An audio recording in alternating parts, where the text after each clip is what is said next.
In today's video, I'm going to teach you how to edit printing photo in Affinity Designer. We'll walk through a clean, repeatable workflow so your photo looks great on paper and your document is set up correctly for print. Start by opening your project and bringing your photo onto the canvas. Working on a copy is a good habit, so you can always return to the original if needed.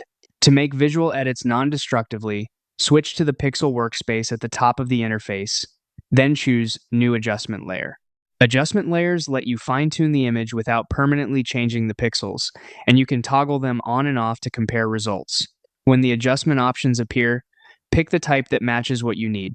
For overall brightness and contrast, choose Brightness, Contrast. If the photo needs more precise tonal control, levels or curves will help balance shadows, midtones, and highlights. For color issues, white balance, HSL, or color balance can correct warmth, saturation, and tints.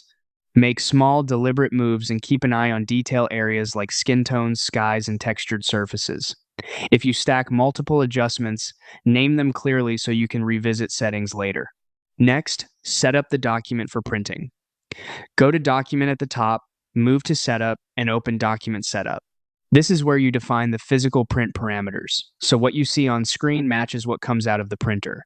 Choose units that match your print workflow, such as inches or millimeters. Set the DPI to a print-appropriate value. 300 dots per inches is a common standard for sharp photographic prints. Enable actual size zoom to preview the real-world scale on screen, which helps you judge legibility and detail.